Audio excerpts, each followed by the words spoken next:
Bueno, bueno, compañeros, buenas tardes. Nosotros somos el equipo 7 y pues les vamos a hablar sobre la hipertensión pulmonar. La siguiente, Bren, porfis. Sí. Bueno, para poder abordar este tema es importante tener en cuenta que la hipertensión pulmonar se va a clasificar en 5 grupos, pero nosotros nos vamos a enfocar en el grupo 1 llamado hipertensión arterial pulmonar, ya que los demás grupos van a depender de la etiología de pues de las diferentes enfermedades. Entonces, todos esos tipos de hipertensión pulmonar pues se van a abarcar en las diferentes patologías que más adelante les voy a mostrar. Y por ello, pues nos vamos a enfocar en el grupo 1, que es el principal de este tema, y además, pues vamos a ver las medidas generales.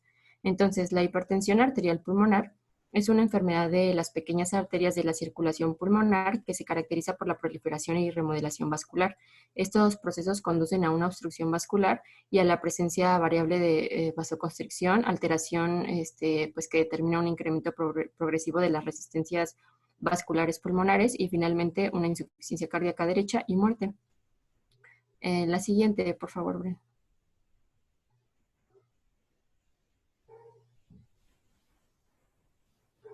Nunca ha cambiado, ¿verdad? No. Ay. Ok. La definición de la hipertensión arterial pulmonar, de acuerdo a la guía de práctica clínica, se va a definir hemodinámicamente como una presión arterial pulmonar media mayor a 25 milímetros de mercurio, siendo los valores normales de 14 más menos 3 aproximadamente, y esta es en reposo, y una presión capilar pulmonar menor de 15 milímetros de mercurio. Estas son medidas por cateterismo cardíaco derecho con un gasto cardíaco normal o bajo.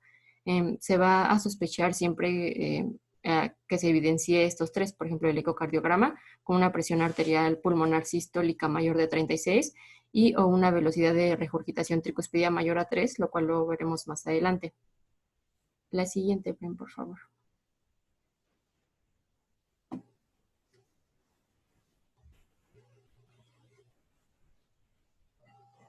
Bueno, vamos a hablar sobre la epidemiología. La prevalencia estimada de la hipertensión arterial pulmonar a nivel mundial es de 30 a 50 casos por millón en la población adulta, y en México, así como también en América Latina, pues no existen datos específicos sobre la prevalencia, y pues debido a esto se tiene en desarrollo el registro latinoamericano de hipertensión pulmonar, en el cual pues se ha reportado una relación mujer-hombre de 4 a 1 con una media de edad de 50 años, aunque pues esta se puede presentar en cualquier edad. Las mujeres y pacientes jóvenes presentan una mayor supervivencia, y se ha observado que algunos factores que contribuyen a una peor evolución son el diagnóstico de hipertensión arterial pulmonar hereditaria, un hombre mayor de 60 años y la clase funcional 4, de la que vamos a ver aquí que está a su derecha. Entonces, pues vamos a tener una clasificación para saber la severidad de la disnea de los pacientes con hipertensión pulmonar. Esta clasificación es muy importante porque con base a esta, pues se define el manejo de los pacientes. No, la siguiente pieza. Sobre todo por bueno, se va a definir el manejo de los pacientes, sobre todo los que tienen la hipertensión arterial pulmonar. Y vamos a tener que en la clase 1 son los pacientes que tienen hipertensión pulmonar, pero que no resultan limitados en la actividad física, y en teoría es como un paciente normal, entre comillas, ¿no? La clase 2 es el paciente que tiene una leve disminución o limitación en la actividad física, estando bien en el reposo. La clase 3 pues, es el paciente que tiene una marcada limitación en la actividad física, pero actividades menores a las ordinarias, como vestirse, pues ya le generan síntomas. Y la clase 4 es el paciente que tiene síntomas en el reposo y son ya incapaces de desarrollar cualquier actividad física. La siguiente, Bren, por favor.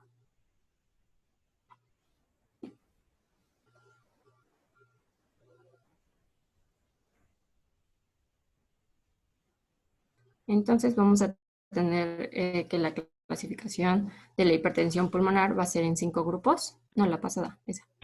El grupo 1 es la hipertensión arterial pulmonar, o sea, es decir, donde hay un problema propiamente pues de las arteriolas pulmonares que están llevando pues a una elevación de la presión media pulmonar. Esa también es conocida como precapilar, la cual pues va a abarcar la hipertensión arterial pulmonar idiopática, la familiar, la asociada a enfermedades colangenovasculares, los shunts cardiogénicos, infección por VIH, drogas, tóxicos y entre otras.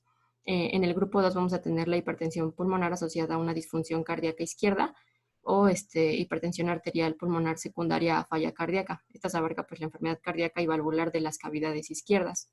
El 3 es la hipertensión pulmonar asociada a enfermedades respiratorias pulmonares y o hipoxia. Y bueno, hay que recordar que pues, el pulmón es el único sitio del cuerpo donde pues frente a la hipoxia lo que va a ocurrir es una vasoconstricción y el resto del cuerpo pues vasodilatamos. Sin embargo, en el pulmón pues se vasoconstriñe y pues esto lo va a llevar a un aumento de la presión arterial media pulmonar, donde vamos a encontrar aquí la enfermedad pulmonar obstructiva crónica, las enfermedades del intersticio pulmonar, las enfermedades respiratorias durante el sueño y entre otras. El grupo 4 es la hipertensión pulmonar debido a la enfermedad trombótica y o embólica crónica de las arterias proximales distales, y el grupo 5 es conocido como causa multifactorial o también se le dice miscelánea. Y bueno, analizando estas dos clasificaciones, pues vamos a poder observar la importancia de tenerlas presentes para iniciar pues el proceso de atención médica de los pacientes portadores de hipertensión pulmonar. Y pues esto ya va a ser dependiendo de su contexto etiológico, patológico, su clínica, la ruta diagnóstica y la definición de las medidas terapéuticas que se van a tomar. La siguiente, Bren, por favor. Tenemos otra clasificación que es la clasificación patológica, en la que pues, se parece mucho a lo que mencionó Andy. Vamos a tener en el número 1 la arteriopatía pulmonar o de las arterias e intracinares. Y también tenemos a la venopatía oclusiva pulmonar, a la microvasculopatía pulmonar con o sin arteriopatía y o venulopatía coexistente. Y en el número 4 tenemos a las inclasificables. Hay otra clasificación que está como que un poquito más resumida. Se dice que podemos tener la hipertensión arterial pulmonar idiopática, hipertensión arterial hereditaria, que está asociada a una mutación en el gen BMPR2. Podemos también desarrollar una hipertensión arterial pulmonar debido a fármacos y toxinas. Hay otra hipertensión arterial, pero que está asociada al VIH, a conectivopatías, a la hipertensión portal, a cardiopatía congénitas, también a esquistosomiasis. O también hay hipertensión arterial secundaria a cardiopatía izquierda. Y pues las otras ya las había mencionado Andy. Ahora, para entender cómo, cómo sucede esta hipertensión arterial pulmonar, pues vamos a ver la patología. Espérenme tanto. La patología de la hipertensión arterial, pues bueno, vamos a ver que van a haber cambios histológicos. Estos cambios histológicos van a ser casi iguales en todos los tipos de hipertensión arterial pulmonar. Sin embargo, lo que va a cambiar va a ser la distribución de esas lesiones y la prevalencia. Vamos a tener diferentes tipos de lesiones. Eh, Principalmente son tres, ¿no? Y la más común es la de arteriopatía pulmonar.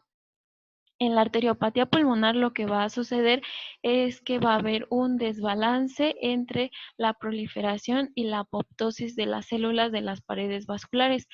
Esto es muy importante en el punto de la proliferación porque va a haber una proliferación de las células y esta proliferación puede afectar la vasorelajación y producir una vasoconstricción muy excesiva. Entonces, la arteriopatía pulmonar va a estar dada por una hipertrofia de la capa media de las arterias pulmonares, es decir, que van a estar hipertrofiadas las fibras del músculo liso, va a aumentar la matriz conectiva y las fibras elásticas también van a aumentar. Además, puede ser generada esta arteriopatía pulmonar por un engrosamiento de la íntima, por un engrosamiento de la adventicia, que de acuerdo a la bibliografía que consultamos mencionaba que la mayoría de los casos que con hipertensión arterial, hipertensión arterial pulmonar, la mayoría de los casos van a tener un engrosamiento de la adventicia. También puede ser generada esta arteriopatía por lesiones complejas como lesiones plexiformes, dilataciones o arteritis. Ahora, por otra parte, tenemos a la venopatía oclusiva pulmonar. que esta representa un porcentaje pequeño de los casos de hipertensión pulmonar. Y las características histopatológicas en esta venopatía oclusiva van a ser oclusiones extensas y difusas de las vénulas y las venas pulmonares de distinto tamaño. Va a haber un aumento de la hemosiderina en los macrófagos, en los neumocitos tipo 2. También tenemos a la microvasculopatía pulmonar, que es una enfermedad caracterizada por la proliferación de los capilares y que está la proliferación de capilares localizadas en el pulmón. Entonces, también para entender cómo funciona o cómo se genera esta hipertensión arterial pulmonar, es importante conocer estas sustancias que son las principales que van a participar en generar esa hipertensión arterial pulmonar o que van a estar alteradas en esta patología. Primero tenemos a la prostaciclina y el tromboxano A2. Entonces, ¿la prostaciclina qué es? La prostaciclina es un vasodilatador. También es un inhibidor de la activación plaquetaria. ¿Qué quiere decir? Que va a tratar de evitar que se formen coágulos.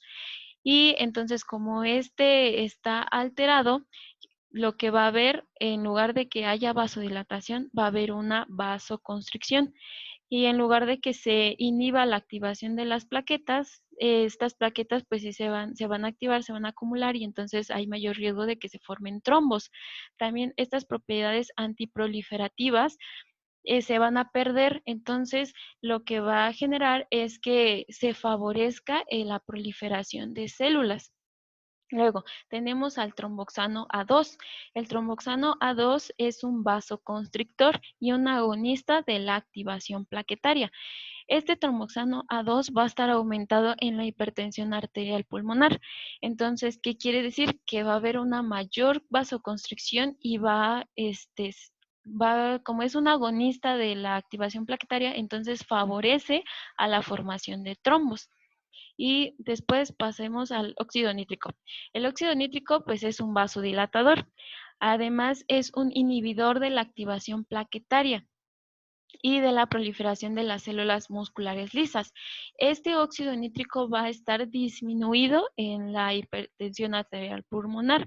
Entonces, si es un vasodilatador y está disminuido, pues entonces ahora vamos a tener vasoconstricción y también pues favorece a la formación de trombos y a la proliferación de las células, que más adelante todo esto de la proliferación de las células y de que favorecen a la formación de trombos es importante para desarrollar la hipertensión pulmonar.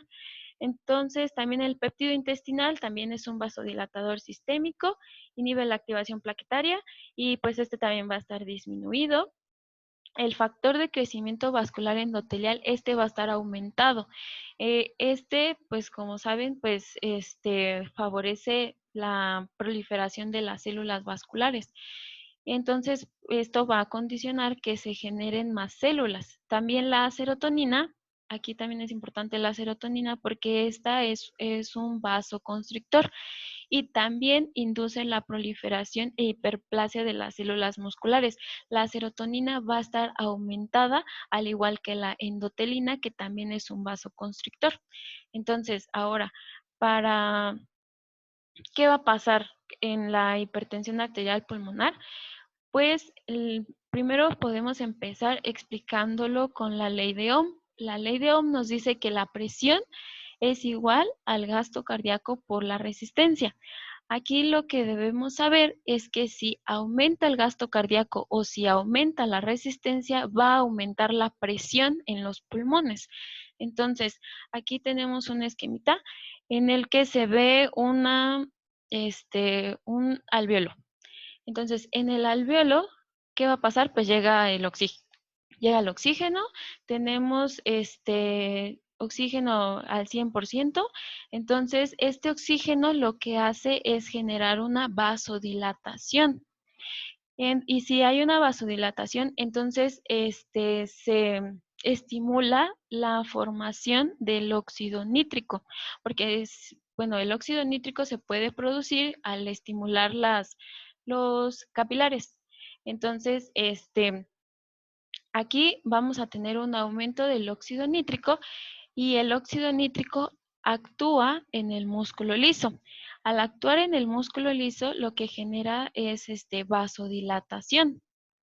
Entonces, cuando nosotros tenemos una disminución de la cantidad de oxígeno, como aquí vemos, menos de 70, lo que va a suceder es que va a haber una disminución del óxido nítrico.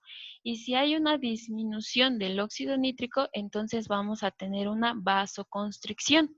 Además de que el organismo, al detectar que hay una disminución de oxígeno, va a propiciar a que aumente la endotelina, y la endotelina favorece la vasoconstricción. Entonces va a haber una mayor vasoconstricción. Entonces, uno de los factores que, como les había dicho, si aumentamos la resistencia, aumenta la presión en el pulmón. Entonces, al tener una vasoconstricción, lo que vamos a hacer es aumentar la resistencia vascular pulmonar. Y a esto condiciona a que se forme la hipertensión arterial pulmonar. Esta vasoconstricción se le va a llamar vasoconstricción hipóxica. Además de que hay otras sustancias que también favorecen a la vasoconstricción, como son estas, por ejemplo, aquí los tromboxanos A2. Y aquí otro dato importante es recordar que cuando el oxígeno está disminuido, pero de manera sistémica, de manera sistémica va a haber una vasodilatación, pero cuando hay una disminución de oxígeno a nivel pulmonar, no va a haber vasodilatación, sino que va a haber una vasoconstricción. Entonces, esto nos va a ayudar a entender lo siguiente, que como les dije, hay varios mecanismos que influyen para que se forme la hipertensión arterial pulmonar. Dentro de esos mecanismos tenemos a la vasoconstricción, a la remodelación de la pared de los vasos pulmonares, porque como les había dicho, las sustancias anteriores, muchas de ellas contribuyen a la proliferación de las células del músculo liso y a las células endoteliales. Entonces, al haber una proliferación de estas células, ¿qué va a pasar? Pues va a haber una remodelación de los vasos, y esa remodelación genera una obstrucción. Entonces, esta obstrucción contribuye a la resistencia vascular pulmonar. Además, la inflamación y la trombosis también aumentan la resistencia vascular, que como recuerdan, había una hipertensión arterial asociada a trombos. Y pues de aquí surge eso, ¿no? Si tienes un trombo, pues aumenta la resistencia vascular y vas a generar una hipertensión arterial pulmonar.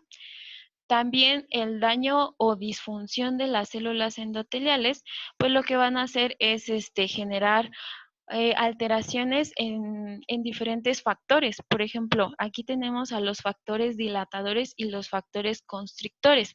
Van a estar alterados porque los factores dilatadores no van a tener su función normal, sino que van a estar como que disminuidos, y en cambio los factores vasoconstrictores pues van a estar aumentados. También los factores como los inhibidores del crecimiento, pues no van a estar funcionando de manera normal. ¿Por qué? Porque no se está inhibiendo el crecimiento de las células, al contrario, se está generando que haya una mayor proliferación de la célula, y los factores mitogénicos pues también están aumentados, porque las células va a haber una mayor proliferación de las células, una mayor división celular. Entonces, también las moléculas protrombóticas y las antitrombóticas van a estar alteradas. ¿Por qué? Porque va a estar aumentado ese factor para que se formen trombos. Entonces, todas estas alteraciones a la larga y también de manera aguda, van a generar la disminución en la producción de los vasodilatadores como el óxido nítrico y las prostaciclinas, y también van a generar un aumento de otras sustancias como los tromboxanos y la endotelina. Entonces, como la alteración de estos factores, ¿a qué nos va a llevar? A una vasoconstricción. Si hay una vasoconstricción, entonces hay un aumento de la resistencia vascular pulmonar, y esto nos lleva a una hipertensión arterial pulmonar. Y pues para entender los diferentes tipos de las hipertensiones arteriales pulmonares, pues tenemos también otros factores, ¿no? Por ejemplo, aquí la hipoxia, que es lo que les explicaba en las diapos anteriores, donde la hipoxia de manera aguda, pues nos va a generar, de aguda y crónica, nos va a generar vasoconstricción en la vasculatura pulmonar, que esa vasoconstricción, pues está regulada por diferentes sustancias, entre ellas la serotonina y la endotelina, y de forma crónica, pues vamos a tener una remodelación de la estructura vascular. Además, aquí también otro de los factores son los fármacos, porque también hay otro tipo de hipertensión arterial que es la asociada a fármacos o toxinas. En estos fármacos entran el aminorex y la fenfluramina y dexenfluramina, que aumentan la incidencia de hipertensión arterial pulmonar. Sin embargo, como se observó que generaban esta patología, fueron retirados del mercado, ya no están en uso. También tenemos a estimulantes del sistema nervioso central, como son la cocaína y las metafetaminas, que producen hipertrofia de la capa media de las arterias pulmonares, que, como recuerdan, pues era parte de lo de la arteritis, ¿no? Que pues la hipertrofia de la capa hace que haya una obstrucción y haya un aumento de la resistencia vascular. Y también hay otras condiciones que son, por ejemplo, el lupus, la arteritis reumatoide, el fenómeno de Raynaud, también pueden condicionar a esta patología, el herpes virus, las telangiectasias hemorrágicas hereditarias también. Y pues, bueno, ¿hasta aquí tienen alguna duda con respecto a la fisiopatología? No, Bren. ¿No? No, Bren, todo claro. Ah, ok, bueno. Entonces, bueno, también tenemos las anormalidades genéticas asociadas. Como recordarán, pues hay una hipertensión arterial pulmonar asociada, bueno, familiar, ¿no? Entonces, estas formas familiares, pues, solamente representan el 6% de todos los pacientes con hipertensión arterial pulmonar y las características son similares a los otros tipos de hipertensión arterial pulmonar. Se dice que, pues, es una herencia autosómica dominante. Y en el 60% de los casos de hipertensión arterial pulmonar familiar y de 10 al 20% de los esporádicos van a presentar mutación en el gen BMPR2, pero solo el 20% de los portadores de esa mutación van a manifestar la enfermedad. Entonces, esto nos hace pensar que para desarrollar la enfermedad, pues necesitamos otros factores, otros mecanismos para que se presente. Como son acá, ¿no? Tenemos la carga genética primaria, tenemos los agentes externos precipitantes y los genes modificados, y pues la carga genética, ¿no? Todo esto puede contribuir a que generes la hipertensión arterial pulmonar. Y luego, no solamente se ha visto mutaciones en BMPR2, sino también en otros genes, como puede ser el transportador de la serotonina, la sintasa del óxido nítrico, la carbamifosfato sintasa, y todos ellos pues están relacionados con la interrupción del crecimiento de las células vasculares pulmonares. O sea que pues no se lleva a cabo correctamente esta interrupción del crecimiento de las células, sino que pues estas células pues están creciendo, están aumentando. Y otras mutaciones son los receptores de beta de TGF, la sinasa 1, análoga del receptor de actina, y y pues bueno, ¿no? Ya sería todo con respecto a la fisiopatología. Ahora, ¿cuáles son las indicaciones de cribado para la hipertensión pulmonar? Pues los pacientes a los que potencialmente les beneficiaría el tratamiento de esta condición, pues son los pacientes que tienen historia familiar de hipertensión pulmonar o predisposición genética, que esa predisposición genética pues sea conocida, que tengan enfermedades de tejido conectivo o que tengan enfermedades cardíacas congénitas o shunt sistémico pulmonar, que tengan hipertensión portal en pacientes en evaluación para trasplante ortotópico de hígado y pues también una tromboembolia pulmonar no resuelta o que tengan VIH o una toma previa de fármacos que pues favorezcan la generación de la hipertensión arterial pulmonar.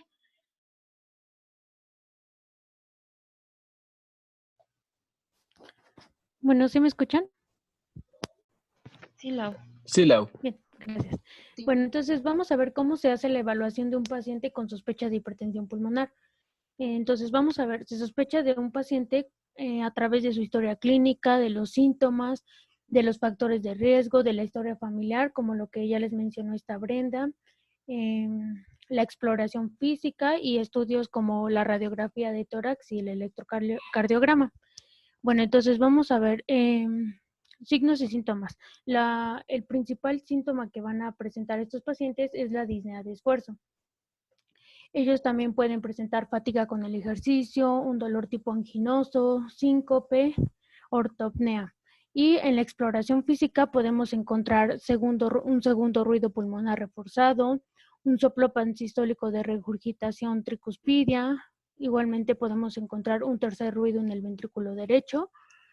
Puede haber hepatomegalia, edema periférico, cianosis y podemos encontrar ascitis en etapas más avanzadas.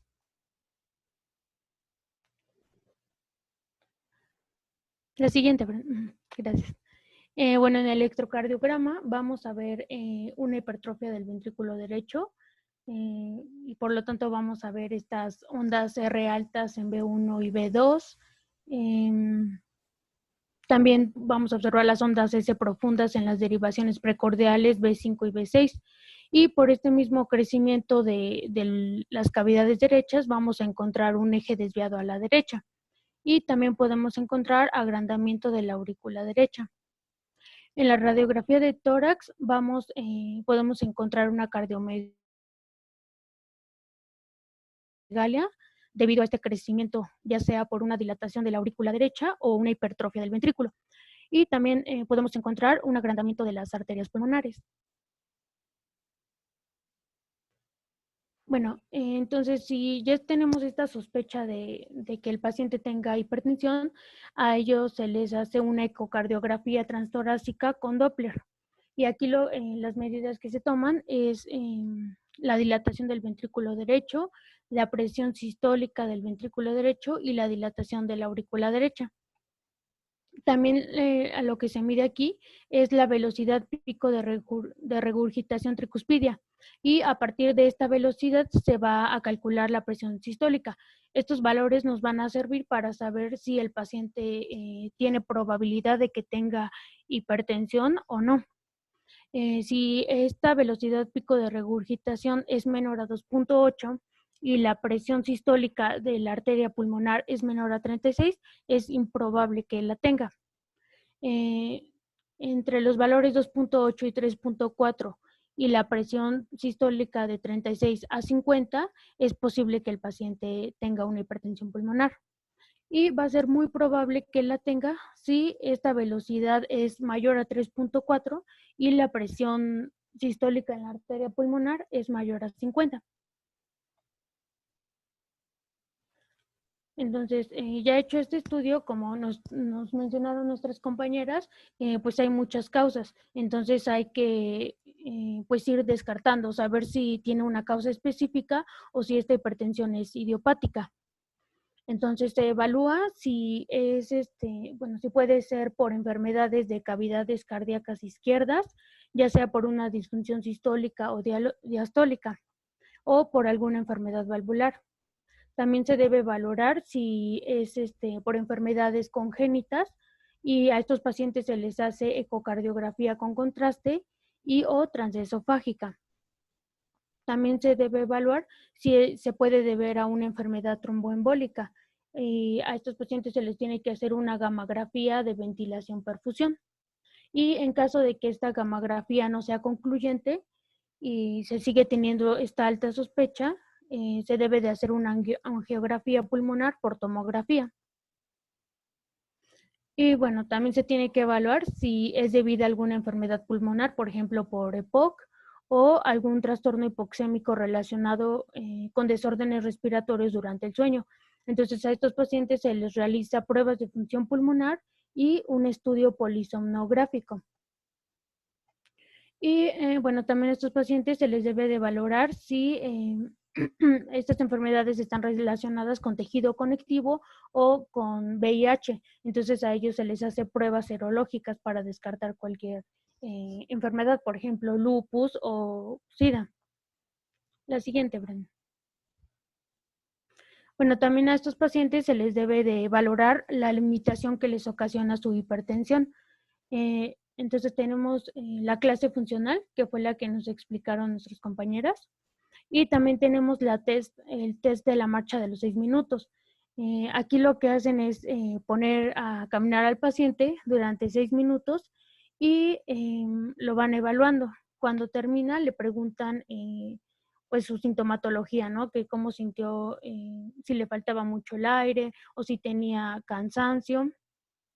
Y bueno, estas pruebas también nos sirven para el pronóstico y la progresión de la enfermedad. Entonces, en esta prueba vamos a tener que un paciente estable y que tiene mejor pronóstico, en el test de la marcha de los 6 minutos va a tener mayor de 500 metros. Y si es inestable o tiene un peor pronóstico, van a ser menor de 300 metros. La siguiente, Brenda. Y bueno, ya como tal el diagnóstico definitivo, esto se va a hacer a través del cateterismo cardíaco derecho. Y aquí se van a registrar la presión arterial pulmonar sistólica, la diastólica y la media.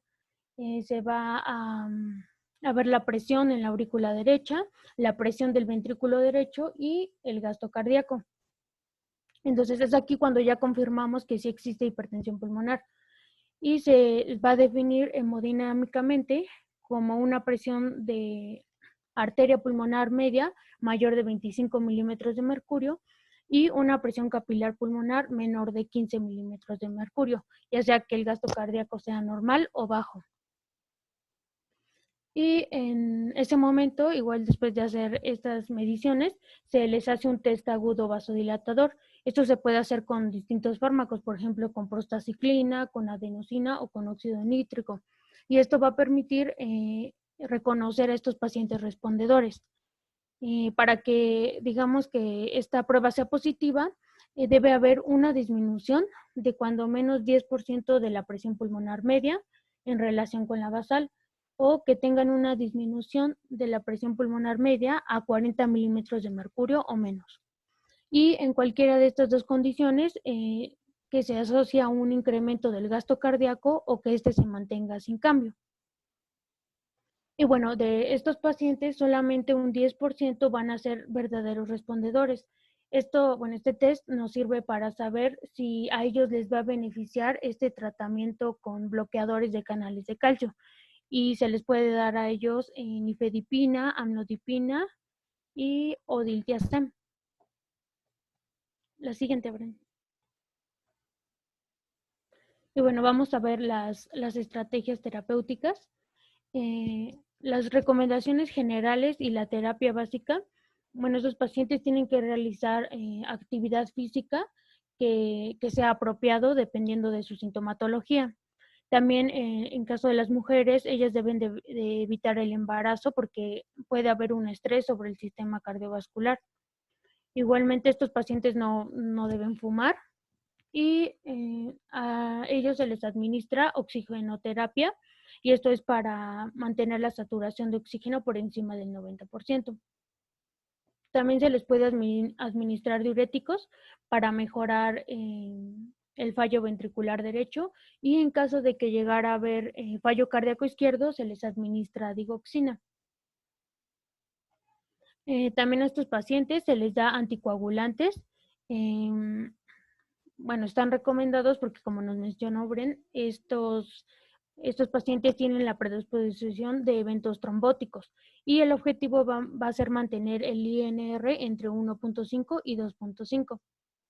Los bloqueadores de canales de calcio, esto se les da a los pacientes que hayan salido positivos en el test y pues a ellos pues se ha visto en estudios que la administración crónica de estos calcio antagonistas van a prolongar esta supervivencia. pero recordemos que solamente es en el 10% de los pacientes. ¿Quieren que continuemos o nos metemos al otro link? Porque creo que ya va a terminar. Sí, si Mejor al quieres. Yo otro. creo que al Sí. otro. Ujú. Sí, ¿Cuánto tiempo queda de la sesión? 1 minuto, creo. Un Sí, minuto. 1 minuto. Ah, no, bueno, entonces mejor el otro. A ver. Ajá. Sí. Bueno, Ahorita nos vemos.